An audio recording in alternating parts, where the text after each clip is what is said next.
மூன்றாவது பென்ஷன் கேட்டாங்க சொன்னார். மூன்றாவது பென்ஷன் என்று கேட்டதுதான் இப்ப நீங்க வாங்குற பென்ஷனுக்கு கூட அடிப்படையில் வந்தாங்க. ஒண்ணு ரெண்டு அந்த பென்ஷன் கோரிக்கை வைத்து நாம் விவாதிக்க போது போராடிய போது நம்ம சங்கத்தில் முடிவெடுத்தோம் சம்மேளனத்துல. இதுல ஏதேனும் ஒன்றை நிர்வாகம் ஒத்துக்கொள்ளாமல் அமைச்சர் ஒத்துக்கொள்ளாமல் பேச்சுவார்த்தை நாம் முடிக்கக்கூடாது. பேச்சுவார்த்தை வெளிநடப்பு உட்பட செய்ய வேண்டும் அப்படின்னு செங்கோட்டை முதலமைச்சர், தொழில் போக்குவரத்து அமைச்சர். மூணாவது பென்ஷன் வேணும். இந்த ஜெயலலிதா பென்ஷன் வாங்க தெரியுமா? 350 600 அது ஒரு மரத்தில் இருக்கும். இப்ப நம்ம மரத்தில் 300 450 600 2010 ஒப்பந்தம் கூட போட்டாங்க. அந்த மூன்றாவது பென்ஷன் என்கிற கோரிக்கையாக அது கிடைத்தது. மூணாவது பென்ஷன் நாலாவது பென்ஷன் நாங்கள் கை சூப்பத்தில் இருக்கோம். கிடைக்கட்டும் கிடைக்காம போட்டோம். பெரியார் சொன்னாரு, மயிலை கட்டி மலையை வந்தா மலை போனா மயில். யாருக்காக பேசணும், யாருக்காக கேட்டோம்? புரியாது. சாதாரணமானவங்க கொலையடிக்கப்படக்கூடாது. 30 வருஷம் இருக்கு ஒரு போனவங்க எப்படி ஆள் பார்த்தான். அப்ப எப்படி இருந்துருக்கும்? அதான் அப்பவும் முடியல, இப்பவும் முடியல. இப்ப பேசுறது பேசுறது இது மட்டும் இல்லங்க. பல கோரிக்கைகள் சிஐடி சந்திரசேகரனுக்கு புரியவே புரியாது. இன்ஜினியரிங் காலேஜ் படிக்க கிடைக்க வேண்டிய போது கையெழுத்து போட நாங்கள் சொன்னோம். இடையே தப்பா சொல்ல வேண்டும் இருக்கான். அந்த கோரிக்கையை வைத்து நம்ம அடிச்ச அடியில என்ன நடந்தது? நீங்க கொடுக்கிற காசை வட்டி இல்லாம திருப்பி கொடுத்துறோம் அப்படி எப்ப சொன்னா? கையெழுத்து போடாத இடிச்சா சொன்னாங்க. நீங்க உன்னை கேட்காம வராது. அதை ஏன்டா கேட்டேன், இதை ஏன்டா கேட்டேன்? கேட்டதுனால ஒரு இடம் கிடைச்சிருக்கு.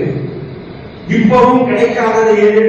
கிடைக்கல. இப்போ கிடைக்கல. இப்போ நமக்கு சமத்துவம் கிடைக்கல. இப்போ நமக்கு சோசியலிசம் கிடைக்கல. இப்போ நமக்கு பழகு கிடைக்கல. கிடைக்கிற வரைக்கும் நம்ம சமத்துவம் போராடுவோம், எல்லாம் பண்ணுவோம். ஆகவே இந்த பார்வையே இல்லாதவர்கள், இந்த புரிதலே இல்லாதவர்கள் வர்க்கம் என்கிற நம்முடைய சமூகம், இந்த சமூகத்தில் எப்படியெல்லாம் இயக்கப்படுகிறது, ஏமாற்றப்படுகிறது என்பது குறித்து சீற்றமோ கோபமோ அதற்கு எதிரான ஒரு சத்திய ஆவேசமோ இல்லாத ஒரு கூட்டம் என்ன செய்வது? அவதான் சரி நடத்துப்பா நடத்தி கொடுக்கும். அந்த பக்கமே நான் போனது. அதான் இவங்க பண்ண தப்பு, தங்கள் பண்ண தப்பு, அன்பழகெல்லாம் பண்ணது பண்ணிட்டு இருக்கோம். அவங்க கட்ட சொல்லுவோம், அந்த சொல்லுவோம். ஆனா கூட மேலே கொள்ளி வச்சுன்னா அப்பவும் பார்த்துருப்பாங்க, அப்பவும் வேண்டி பார்த்துருப்பாங்க. ஜிடி வேண்டாம், காமெடி வேண்டாம், தோழருக்கு சொல்லக்கூடாது. அரசியலற்ற அமைப்பான அரசியலற்ற அமைப்பான். நீ அரசியலில் தலையீடு இல்லாவிட்டால் அரசியல் உன் தலைமையில் இருக்கணும் அப்படிங்கிறத நீ அண்ட போயிட்டா ஒண்ணுமே.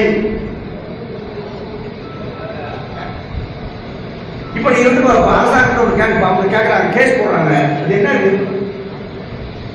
ரெஸ்பாண்டன்ட் யாரு? கேஸ் போடுற போது எதிர் மனுதாரன் யாரு? அரசு. எதிர் மனுதாரன் அவசரம் போடாம சிவபெருமான போடு, விஷ்ணு பகவான போடு. என்ன அவசரம் போட அரசு நீ போட்டீங்கன்னா அவனோட மோதலில் அதுக்கு பேர் தான் அரசியல். கேட்கிறது நம்முடைய வர்க்க அரசியல், மறுபடி திமுகவின் முதலாளிப்பு அரசியல். ஒவ்வொரு கொள்கைக்கு பின்னாலும் ஒரு அரசியல் இருக்கிறது என்பதை புரிந்து கொண்டாத தொழிலாளி தொடர்ந்து ஏமாற்றப்படுவான். தொடர்ந்து ஏமாற்றப்படுவான். ஒவ்வொன்றுக்கு பின்னாடி ஒன்று இருக்குங்க. யார் என்ன சொன்னாலும் அப்படியே நம்பாதீங்க. நாங்க எல்லாம் நம்பாதீங்க. அடுத்து பின்னாடி ஏன் சொல்றோம் யோசிக்க. சாரின்னு வந்து நான் சாதனை பண்ணேன். சிற்றுண்டி போடுறாரு பள்ளிக்கூடத்துல, அரசு பள்ளிக்கூடத்துல சிற்றுண்டி போடுறதுனால தானே குழந்தைக்கு நம்ம பாராட்டணும். போய் நம்ம பாராட்டணும். அது வந்து சரி இப்படி குழந்தைய வருது, அந்த பசியோடு இருக்கக்கூடாதுன்னு இந்த அரசு கருது, கொஞ்சம் பணம் செலவு பண்ணுது, வரவேற்கிறோம். அதோட நிற்கக்கூடாது. அதோட நின்னா நிச்சயம் பண்ணாது. அது அடுத்தது என்னன்னா, ஏன் இந்த குழந்தைகளுக்கு காலை சிற்றுண்டி கூட இல்லாமல் பள்ளிக்கூடத்துக்கு வருகிற துரதிருஷ்டம், தன்னுடைய பெத்த பிள்ளைக்கு பள்ளிக்கு அனுப்புகிற போது அந்த குழந்தைகளை இட்லி கொடுத்து அனுப்ப முடியாத தரித்திரம், வறுமை ஏன் லட்சக்கணக்கான குடும்பங்களுக்கு சேர்த்து யோசிச்சா